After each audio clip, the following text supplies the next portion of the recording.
Hello, fellow book readers. My name is John, and today we are going to do a book review of Jade City, which is the first book in the Greenbone saga by Fonda Lee. I just finished this book on Saturday, and I have some thoughts about it. So I was like, you know what? Let's just do a book review because I did one last week for Empire of the Dawn, and I enjoyed doing that. So we're gonna do another one today. I'm going to start this review with non-spoilers, and then we're going to do a spoiler section later on. But let's get started with the non-spoiler part first. Now, the Greenbone saga is... Yeah, I hear a lot about this on YouTube, on BookTube. I hear people talk about how great it is, how it's like one of the best trilogies they've ever read, how it's amazing. So I started this book with very, very high expectations. I have to say, I did enjoy myself. Like, I was enjoying the first half of this book a lot. But I was wondering, like, about halfway through it, I was about 50% of the way through, I was like, why is everybody talk about this being like one of the best series of all time? Why does everybody think it's so great? Like, I was enjoying myself. I thought it was good, but I thought it was a little bit slow, like a little bit slowly paced, and not in like a bad way, but in a way that was just like a little off-putting. Not off-putting. Off-putting is the wrong word, but in a way that I didn't expect it to be. And it was just like, I don't know. This is probably gonna land in like the 3 to 3.5 star range. It's a good book.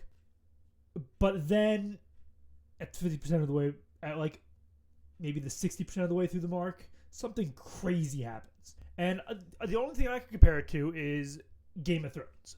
A Game of Thrones. And that's not a spoiler or anything, but like in terms of like shock factor, like it was a Game of Thrones level when Ned Stark dies in the first book. And I was just blown away. I was like, oh, now I see what everybody's talking about. And then from there to the end of the book was great. So for me, this is a 4-star read. It's a great book. I don't think it's perfect. Like I said, the first 50% is a little bit slow. The last 50% is amazing. And like I said, the big thing happens about 60% of the way through the book, but the climax is also fabulous. If you're worried about if the climax is good or not, no, the climax is fabulous. I will say Fonda Lee writes really great action, especially not like big like battle action, but like singular like duels or fights between like point of view characters. She writes those type of battles fabulously. It reminds me a lot of Brandon Sanderson, who I think is really good at writing like one-on-one duels, but isn't as nearly as good at writing like these big ass battle pieces. Same with Fonda Lee here, like where she writes these one-on-one duels like fabulously. Now, what is the Greenbone saga? And I can give you a brief overview of it without any spoilers. Really, this is just like basically a blurb. So the Greenbone saga is basically, let's call it like a mob story. It's like a mob kung fu story, if that makes sense. So these two clans, the Mountain Clan and the No Peak Clan, and we follow all of our point of view characters are in the No Peak Clan, at least in the first book. And they basically run this city. I mean, there is a government in this city, but for all intents and purposes, the city is mob run. It's run by the mob. And they used to be one contingent that were called like the All Mountain Clan or something like that. And together they helped end the One Nation War, or I forget what it was called. I think it was called the Multi-Nation War or something like that, which is essentially this world's version of World War II. So they helped end that, and then the clans sort of split up. The Greenbone clans sort of split up. And there are all these different clans, and they're fighting for power over this city, or control over this city for the most part. But sort of in a mob way. It's not like overtly fighting. They're like fighting in the background, right? And there's, of course, the heads of the family, and then there's the people on the street level in the family that are like they're fighters, and then you got like people working the business deals, right? So she details these mobs like really well, and of course, since it's a fantasy, we got a full magic system involving Jade, and only the people on this island can really wear or use Jade without going crazy. It's sort of genetics based / luck based. So it's both. You have to have the combo of the genetics and the right luck to be able to use this Jade. And it basically enhances your senses, enhances your strength, enhances your speed, things like that. Even gives you some like sort of elemental magic at times. I believe. It depends how much Jade you have. So it's a really cool magic system. Again, it kind of reminds me of a Brandon Sanderson type magic system. So that worked really well. So that's sort of the brief overview of the story. Like I said, it's sort of a clan war going on here, or a mob war between the No Mountain Clan and the Mountain Clan. And like I said, it's definitely Asian fantasy. There's a lot of like kung fu elements in it, and the names are very Eastern. But it all works, and it's all very easy to understand. And then we got the characters. Let's talk about the characters a little bit. I thought the point of view characters were excellent. There's 4 of them, or at least 4. There's actually 5 of them. 5 of them. There's 5 of them, but really the 5th one you don't get too much of. But the 4 you get a lot of. And I thought 3 of the 4 were really, really excellent. There's a 4th character who is like a major character who I have hope for in book 2 will grab my interest more. But in book 1, I just wasn't as interested in him. And let's just say he's a university student. His parts sort of bored me a little bit at times. He got better towards the end of the book, and we'll see where it goes from there. Plotting. I thought this book was plotted out really well. Like I said, the pace was slow, so I do deduct points on the pace a little bit, but the plotting of the book is very well done and very methodical. And I thought the points that she hit really shocked me, but that doesn't mean they weren't foreshadowed well. I thought they were all foreshadowed well, but it was foreshadowing that I didn't pick up on until after they happened. And then when I thought about it logically after some events happened, I was like, oh, that makes sense. That makes sense. That makes sense. I thought it was really, really well done, the plotting of this book. And I'm more of a character reader, but I do enjoy a good plot, and I thought the plot of this book was top tier. Like, the plot of this book is very, very good. The climax. Let's talk a little bit about the climax. I thought the climax was awesome. Like I said, it's not the highlight of the book. I think the highlight of the book happens about 60% of the way through it, but the climax was really, really good. And really, not unexpected, but it was just exciting. The tension was there. There was a lot of tension in the finale, and it was like, who's going to live? Who's going to not live? Who's going to make it? What's going to happen if everybody lives? So yeah, it was just really, really well done in the tension. Sometimes books lack tension in the climax, and that's when the climax usually falls flat. Here, that's not the case. There was plenty of tension, and I thought it all worked out really well. Now, does everything wrap up neatly? No, and yes. So you can kind of read this as a standalone, but there is definitely sort of cliffhangers for a couple of the characters where it's like you're going to want to pick up the next book. But this book is well-rounded enough where it tells a good story on its own. And I enjoy first books that do that. Some first books don't do that. A lot of first books do that, and this one does do that. And I thought it was a positive for the series overall. World building. Let's talk about the world building a little bit. I thought she nailed the world building. I've already talked about it like a little bit. The magic was great. I thought all the clans were detailed. I thought the city felt alive. I wouldn't say the setting was like the strongest part of the book, but it was definitely a setting where that you could feel where you're at and understand that you're in this city and there's sort of clan warfare going on, and the culture of what is happening is spot on.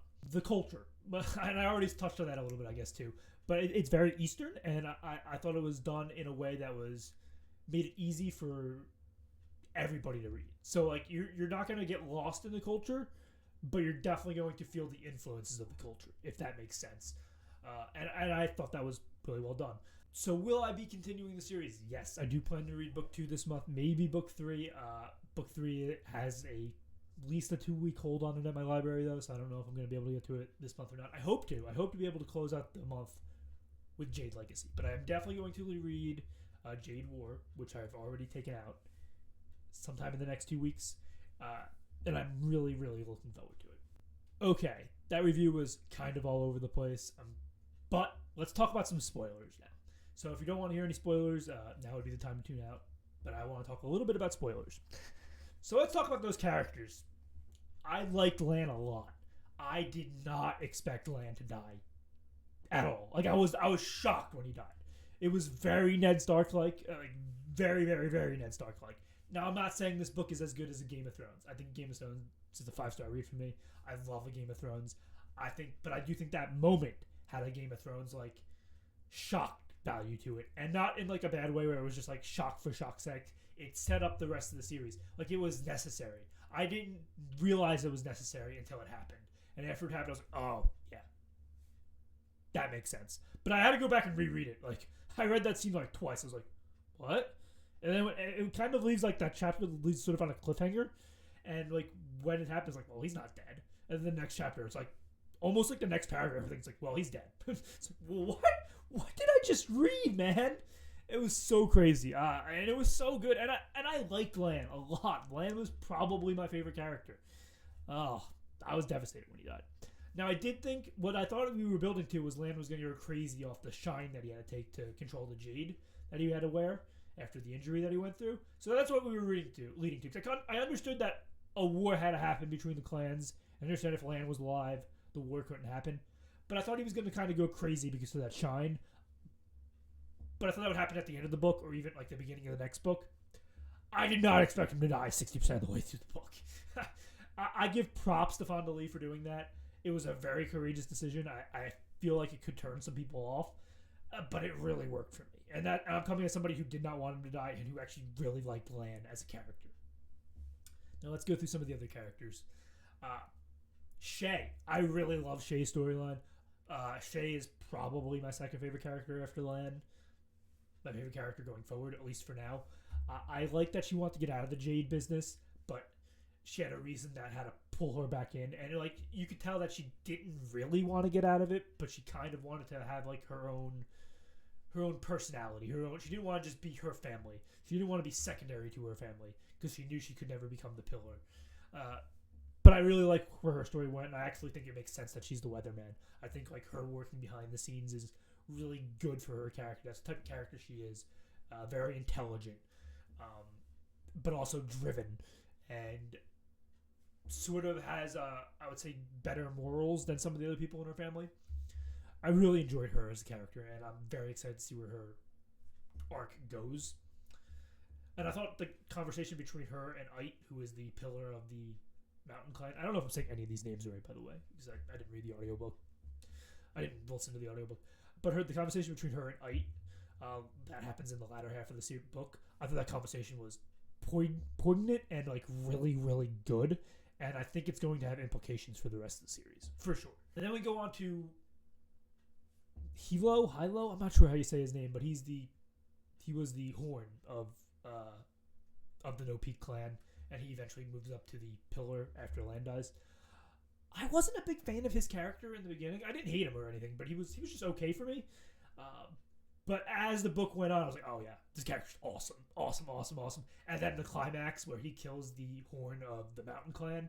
Oh man, that was so good. Such a good character. I like him a lot. I do think he is going to cause some major problems for the No Peak clan. I don't think he's cut out for the pillar position, but I do think he's like the right warhead leader. But I think he's going to escalate problems to a level where bad things are going to happen. And I don't know if that's great, but I really like his character, and I like how he was the most static character of all four of the characters. There really wasn't much growth, or like he was who he was from the beginning to end. This porn who just wants to fight and who's all action above like working behind the scenes. And when he becomes the pillar, he's like, I gotta work behind the scenes. I don't really know how to do this, and I don't want to do this. I want to just fight. This wasn't what I was meant to do. I really enjoyed him towards the latter half of the book. Not to say I didn't enjoy him in the front half of the book. I did, but I didn't think he was like a standout character, and he became one towards the end. And then we got Andon, who is the university student who is sort of like an adopted family member into the No Peak like head family. I forget their last name is. Cole, I think. Kaul, maybe? Something like that. I did not enjoy him that much as a character. I didn't hate him, so it's not like I was dreading reading his chapters or anything. I just didn't connect with him in a level, and he is a lot younger than me, so I guess that kind of makes sense. But I also just he didn't seem like he had much of a personality, and where everybody else had like these over the top personalities, his was more like level headed and plain. A little bit boring, if I would say. And I was pretty convinced he was going to join the Mountain Clan, like, after they kidnapped him. But that never happened, and I don't think he will now. But he's also afraid to use Jade, and I think that actually is promising for him because I was starting to come around with it on him towards the end. He still wasn't my favorite by far, but I was starting to come around with him in the end. He's really the only character that's left with like sort of a cliffhanger where he sort of like gets kicked out of the clan, leaves the clan, doesn't want to become a fighter, hates fighting, doesn't want to use Jade, doesn't trust himself around Jade. I really like that about him, so I have no idea where that's going in the next book. Like Zero, I feel like he's going to eventually come back to the family, but I could be wrong. Maybe he'll join the mountain. Maybe he'll be somebody who just doesn't overcome his urges and becomes like this sort of killer. But maybe he will become sort of the pacifist as well. I'm not sure where it's going with him. But I do think he's sort of going to be like the main character towards the end of the series, if I had to guess. So I'm very intrigued by his story. I thought she did a really good job making a character who wasn't all that interesting at the end. The cliffhanger was really well done. It's a small cliffhanger, but it's definitely the biggest cliffhanger of the book, and I thought that was really, really well done. Then there's Barrow, who is barely a point of view character. He's in the book a lot, but not really. Like he has a lot of point of view chapters, but his chapters are the smallest by far. Every time one of his chapters comes up, they're like 5 pages or so. Very interesting character. We don't know much about him, but you can tell he's obsessed with Jade, and he thinks like I think both clans kind of owe him Jade. And in the end, he ends up getting Jade, or I should say, finding Jade / stealing Jade, which is interesting. And he's also taking responsibility for killing Lan, even though he didn't really kill Lan. Lan like kicked his ass, and then went in the river and drowned because of the shine. But still, very interesting. I'm very interested to see where that goes. I do think the No Peak clan is going to find out that he was responsible, again with quotation marks, for his death at some point, and that's going to come to a big head. But I don't expect him to die in the next book. But it's possible. Again, I'm just guessing here. These are just guesses from me. I did enjoy his arc. I thought his arc was the page turner, and I'm glad that he wasn't overshown in the book. I thought it made sense to keep his chapters smaller because it gave him more of like a mysterious vibe, which I think really worked to his benefit. I think he's a character that one of those characters that if you show too much, it sort of dilutes them as a character, and that would have happened here and that didn't happen here because Fonda Lee decided to show him like just the right amount. I do expect him to be in the next book a little bit more though. Then let's go to the non-point of view characters a little bit. I thought Wen, who is Pylo's wife / girlfriend in the beginning of the book, was a really interesting character. She's a Stone Eye, so she isn't attuned to Jade. She can't use Jade, but I thought her character was very, very interesting. I'm not sure if she'll become a point of view character or not, but I'm very intrigued by her story and how much more she wants to be involved than, say, her husband will let her, and how Shay's using her secretly to do stuff for the clan. It's very interesting, very, very interesting. I think she's a really good character. Ait, though, who is the pillar, I don't know how you say this, of the Mountain Clan. Awesome character. I hesitate to say she's an antagonist because she's presented as one, sort of, but she's really a great character, as are most of the characters in this book. So that is something I didn't point out earlier. This book series is mostly just gray characters, morally gray. So do keep that in mind if you're reading. If you're looking for like this true like blue blood hero, that's not the case here. They're sort of morally gray characters. Really, besides for Andon, I think Andon is probably the most pure of the protagonists, but I feel like he's going on an arc where he's going to become gray. But Ait, let's go back to it. I think she's just a really good character, like really interesting. We don't totally know her motivations. We do, if you believe what she's saying, which I half believe what she's saying. I believe that she does want to combine the clans, but I don't totally buy that she buys everything that she is saying. So there's that. And then let's talk about the grandfather a little bit, who is the old head of the clan. Very funny character. He's sort of the comic relief. I'm not sure if that was Fonda Lee's intention, but I do find him funny whenever he's on the page because he's just speaking nonsense half the time, but sometimes he's not speaking nonsense. But even when he's not speaking nonsense, he's usually just angry and yelling. Really good character, and I thought he was needed in a story that was so serious. And don't get me wrong, he is a serious character with